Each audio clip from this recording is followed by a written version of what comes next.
நம்ம சில பேரை பார்த்துருப்போம். வயசு 35, 40 ஆகும். 2, 3 குழந்தைகள் இருக்கும். ஆனா, ஆள பார்க்க நம்ம காலேஜ்ல எப்படி பார்த்தோமோ, அதே மாதிரி இளமையா ஓடி ஆடி எல்லா வேலையும் செஞ்சுக்கிட்டு இருப்பாரு.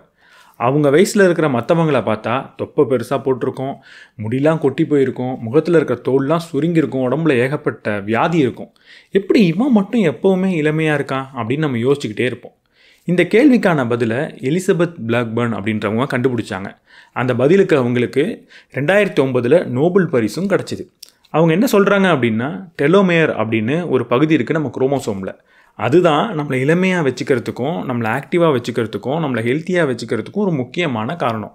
அதை நம்மளால் ப்ரிசர்வ் பண்ண முடியும். சாதாரண நபர்களும் சில விஷயங்களை செய்கிறது மூலிமா இதே மாதிரி இளமையாக, இதே மாதிரி ஹெல்த்தியாக, இதே மாதிரி ஆக்டிவாக வாழ்நாள் முழுக்க இருக்க முடியும் அப்படின்னு அவங்க கண்டுபிடிச்சி சொன்னாங்க. அவங்க கண்டுபிடிச்சதை ஒரு புத்தகமாக எழுதியிருக்காங்க, டெலோமியர் எஃபெக்ட் அப்படின்ற புத்தகம். ஸோ இன்றைக்கி இந்த வீடியோவில் அந்த புத்தகத்தோட சம்மரியை நம்ம பார்க்க போகிறோம். நீங்கள் எப்படி ரொம்ப நாளுக்கு இளமையாக இருக்கிறது, உங்களோட வாழ்நாளை எப்படி அதிகரிச்சுக்கிறது, அப்படிப்பட்ட வாழ்நாள் முழுக்கவும் நீங்கள் எப்படி ஆக்டிவாக இருக்கிறது, நோய்வாய்ப்படாமல் இருக்கிறது அப்படின்றத தெரிஞ்சுக்க போகிறோம். ரொம்ப கடினமான விஷயம்லாம் கிடையாது. நானே பல தடவை சொன்னேன். ரொம்ப சிம்பிளான ஒரு 5 விஷயத்த இந்த வீடியோலையும் உங்கள் கூட சொல்ல போகிறேன். அதன் மூலிமா இதெல்லாம் எவ்வளவு முக்கியன்றதை நீங்கள் புரிஞ்சுக்கலாம். உங்கள் வாழ்நாளில் தினமும் இதை செய்யவும் ஆரம்பிக்கலாம். நம்ம சேனலுக்கு நீங்கள் புதுசாக இருந்தீங்கன்னா, நான் படிக்கிற புக்ஸோட சம்மரிஸ் அப்லோட் பண்ணுவேன். நான் படித்ததுலேயே எனக்கு ரொம்ப பிடிச்ச விஷயத்தை உங்க கூட ஷேர் பண்ணிப்பேன். நான் படித்ததுலேயே நல்ல புக்ஸை உங்களுக்கு ரெக்கமெண்ட் பண்ணவும் செய்வேன். அதெல்லாம் உங்களுக்கு பிடிக்கும் அப்படின்னா நம்ம சேனலுக்கு சப்ஸ்கிரைப் பண்ணிவிட்டு பெல் பட்டனை ப்ரெஸ் பண்ணிவிடுங்க.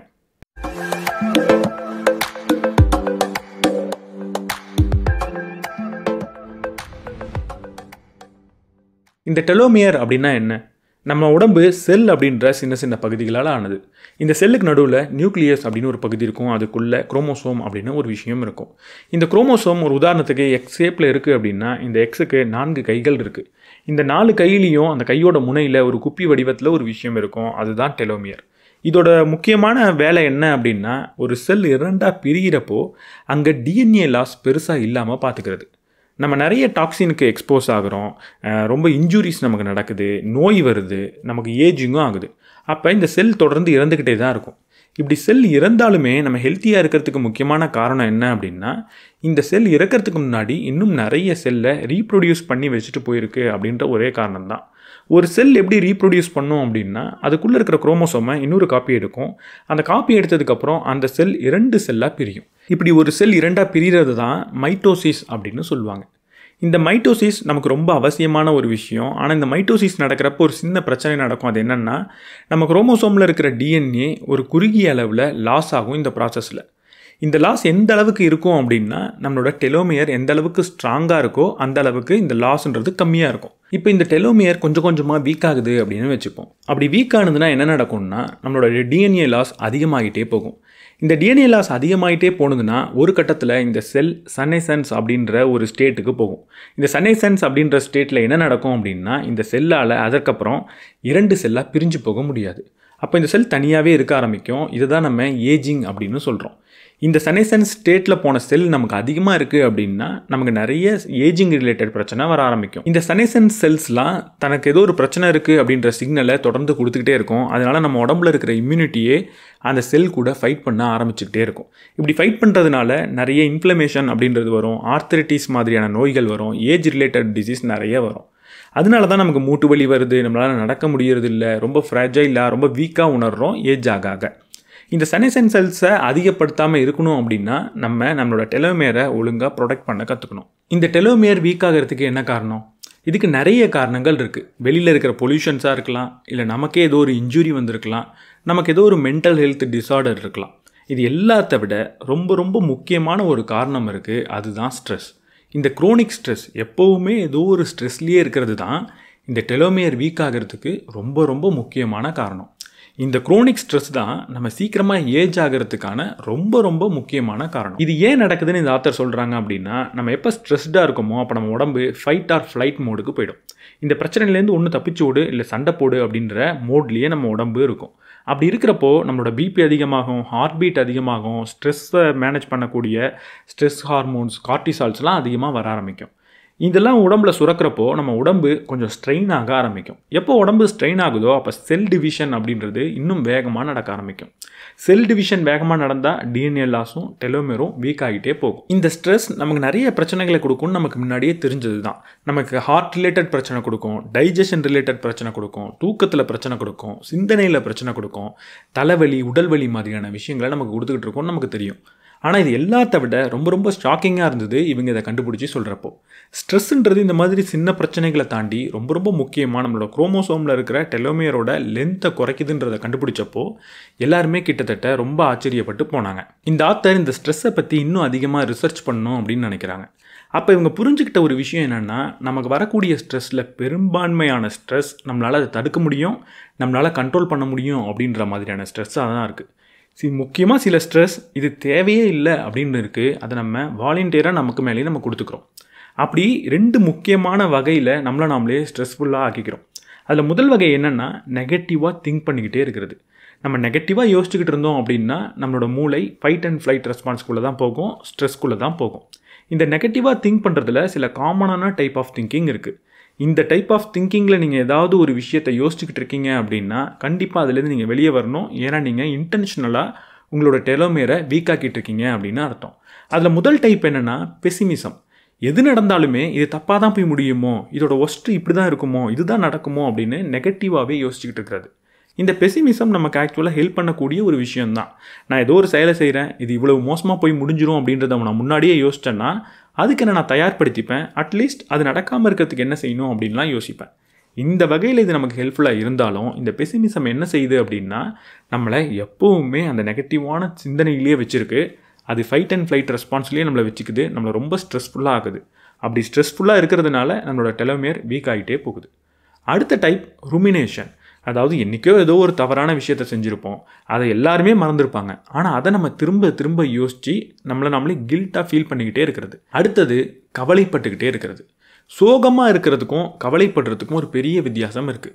சோகமாக இருக்கிறது தவறே கிடையாது. ஏன்னா எப்போ நம்ம சோகமாக இருப்போம்னா ஏதோ ஒரு நிகழ்வு நடந்துருச்சு, அந்த நிகழ்வு நம்மளை பாதிச்சிருச்சு அப்படின்றப்போ நம்ம அங்கே சோகமாகிடுவோம். இந்த சோகம்ன்றது கொஞ்சம் நேரத்தில் நம்மளை விட்டு போக ஆரம்பிச்சிடும். ஆனால் இந்த கவலைன்றது எப்போ வரும் அப்படின்னா நடக்காத ஒரு செயலை இப்படி நடந்துருமோ அப்படி நடந்துருமோன்னு யோசிக்கிறப்ப தான் கவலை அப்படின்றது வரும். இந்த கவலை நம்மளை விட்டு போகவே போகாது, ஒரு ஹேபிட் மாதிரி நம்ம கூட எப்போவுமே இருக்கும். ஏதோ ஒரு விஷயத்தை பார்த்து நம்ம கவலைப்பட்டுக்கிட்டு இருப்போம், அது சரியாகவே இப்போ முடிஞ்சாலும் அந்த ஹேபிட் நம்மள்ட்ட இருக்கிறதுனால வேறு ஏதோ ஒரு விஷயத்தை பார்த்து கவலைப்பட ஆரம்பிச்சிருவோம். அதனால் கவலை அப்படின்றது ரொம்ப மோசமான விஷயம், எப்போவுமே உங்களை ஸ்ட்ரெஸ்ஃபுல்லாக வச்சுருக்கோம். அந்த ஸ்ட்ரெஸ் கண்டிப்பாக உங்களோட டெலோமியரை அஃபெக்ட் பண்ணும். இந்த நெகட்டிவ் திங்கிங்கை தாண்டி இன்னொரு முக்கியமான விஷயம் இருக்குது நம்மளோட டெலோமியரை அஃபெக்ட் பண்ணுறது. அது என்னென்னா எப்போவுமே தனிமையில் இருக்கிறது. நம்ம நினச்சிப்போம் தனிமையில் இருந்தால் லைஃப் ரொம்ப நல்லா இருக்கும் அப்படின்னு, ஆனால் அது கிடையவே கிடையாது. நம்ம எல்லாருமே சோஷியல் அனிமல். நிறைய மனிதர்கள் கூட சேர்ந்து வாழ்கிறதுக்காக தான் நம்ம உடம்புன்றது டிசைன் ஆகிருக்கு. அதனால் எப்போவுமே நம்ம தனிமையில் இருக்கணும் அப்படின்னு நினைக்கக்கூடாது. தேவைப்படுறப்ப நீங்கள் உங்களை தனிமைப்படுத்திக்கலாம், தவறு கிடையாது. ஆனால் எப்போவுமே ஒரு சோஷியல் ஐசோலேஷன்லேயே இருப்பேன் அப்படின்னு நீங்கள் நினச்சிங்கன்னா உங்கள் உடம்பு எப்போவுமே ஸ்ட்ரெஸ்டாக இருக்கும். அதனால் எப்போவுமே டெலோமியர்ன்றது கொஞ்சம் கொஞ்சமாக அஃபெக்ட் ஆகிட்டே இருக்கும். இந்த தனிமைப்படுத்துறது தான் இன்றைக்கி நம்ம ஒரு பெரிய தண்டனையாக கொடுத்துக்கிட்டு இருக்கோம். அப்போ யோசிச்சு பாருங்கள், இந்த தனிமைப்படுத்துறது எவ்வளவு மோசமான விளைவை நமக்கு கொடுக்கும்னு. இதனால் நம்மளோட ஸ்ட்ரெஸ் எப்போவுமே நமக்கு மோசம் அப்படின்னு நம்ம சொல்லிட முடியாது. எது மோசம்னா குரோனிக் ஸ்ட்ரெஸ் மட்டும்தான் மோசம். அதாவது எப்போவுமே ஸ்ட்ரெஸ்ஃபுல்லாக இருக்கிறது இல்லை அளவுக்கு அதிகமான ஸ்ட்ரெஸ்ஃபுல்லாக இருக்கிறது தான் பிரச்சனை. ஆனால் அப்பப்போ கம்மியான ஸ்ட்ரெஸ்ஸை ஃபேஸ் பண்ணுறது அப்படின்றது உண்மையாக நமக்கு நல்லதை செய்ய ஆரம்பிக்குது. எப்படி நம்ம ஒரு பெரிய எடையை தூக்கணும், ரொம்ப வெயிட் நம்ம மேலே விழுந்துருச்சுன்னா உடம்பு இன்ஜூர் ஆகிடும். ஆனால் அதே நேரத்தில் ஒரு கம்மியான வெயிட்டை நான் தூக்கி தூக்கி பழகினேன்னா அதுவே என்னோடய உடம்பை இன்னும் ஸ்ட்ராங் ஆக்கும்.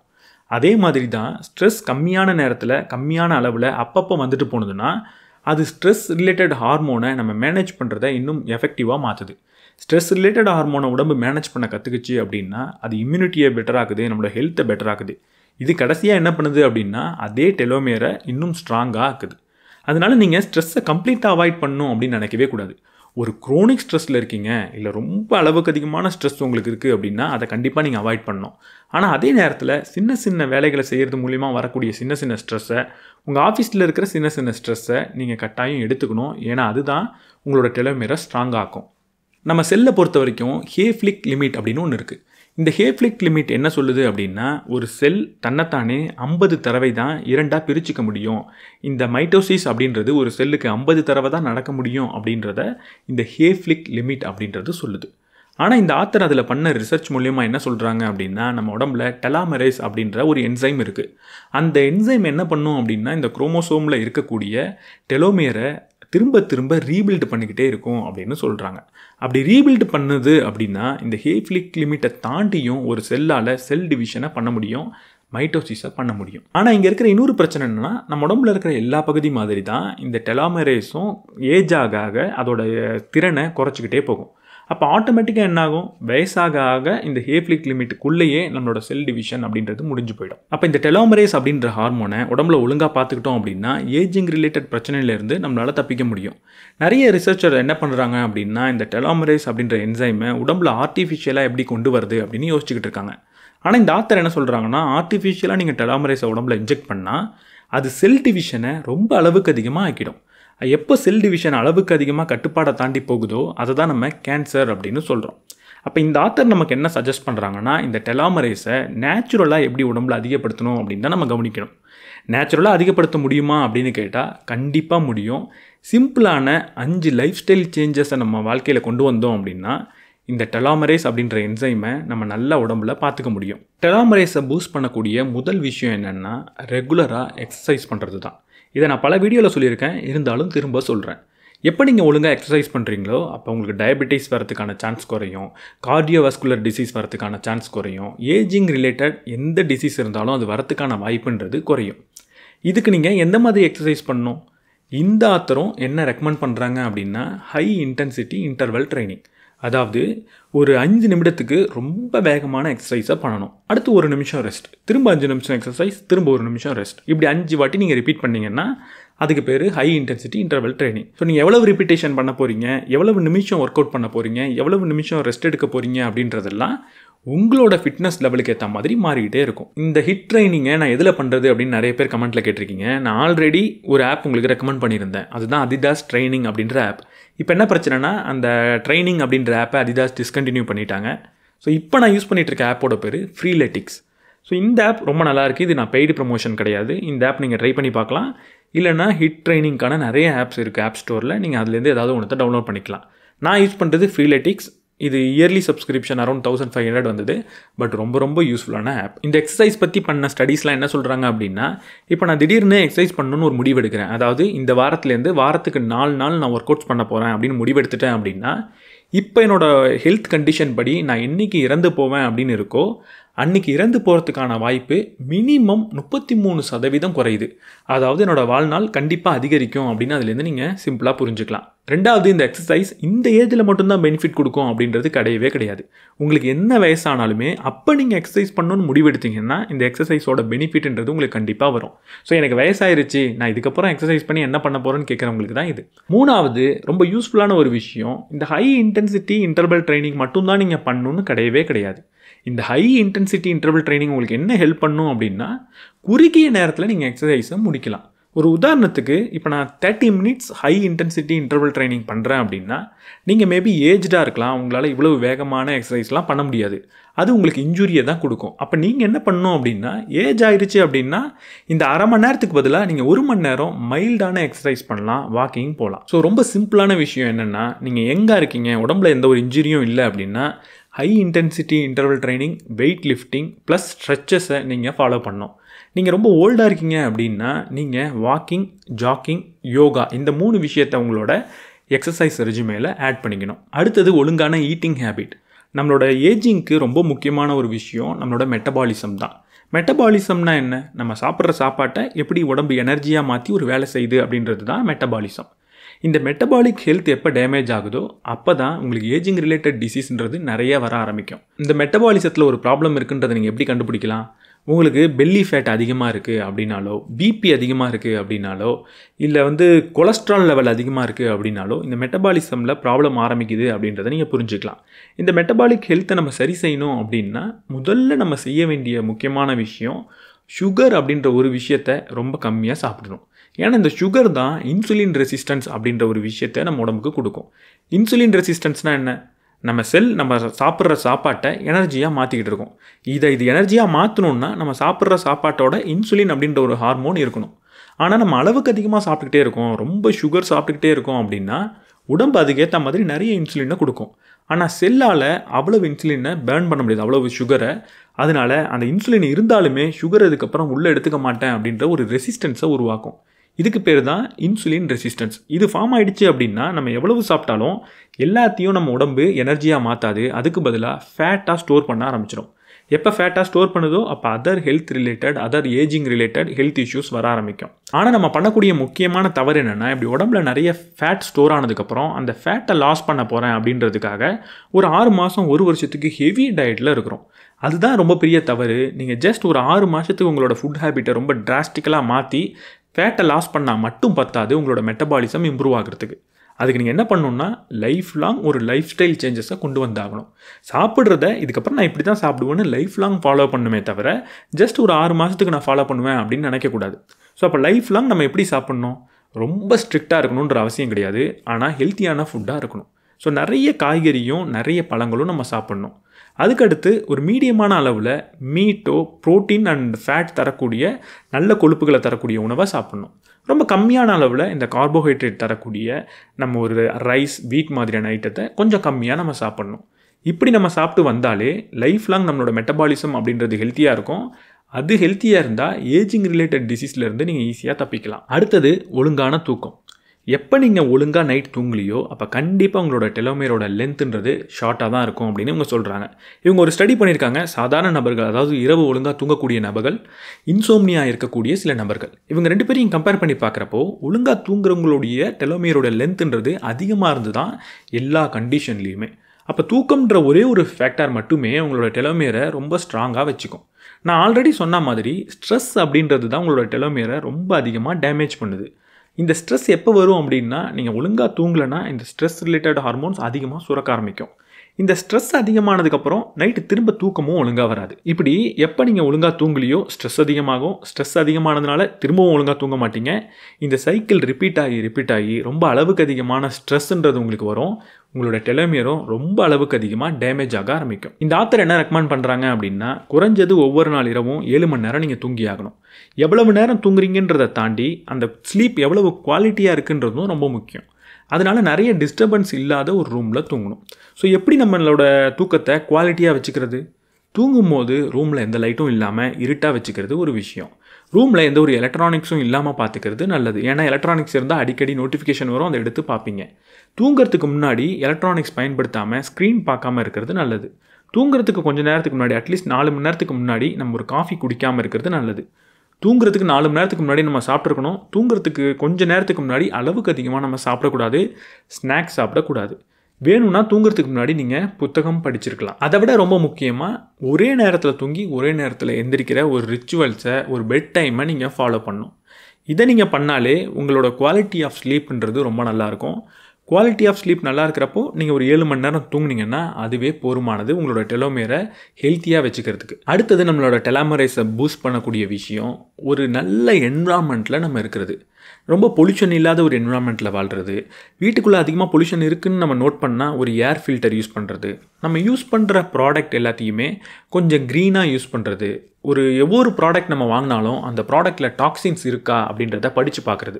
நான் ஒரு சோப் வாங்குகிறேன், ஷாம்பு வாங்குகிறேன், வீட்டை க்ளீன் பண்ணுற லிக்விட் வாங்குகிறேன், மஸ்கிட்டோ ரிப்பலண்ட் வாங்குகிறேன் அப்படின்னா அது எல்லாத்துலேயும் என்னெல்லாம் டாக்ஸின்ஸ் அப்படின்றத படித்து பார்த்துட்டு அந்த டாக்ஸின்ஸ் இல்லாத பொருட்களை வாங்குறது.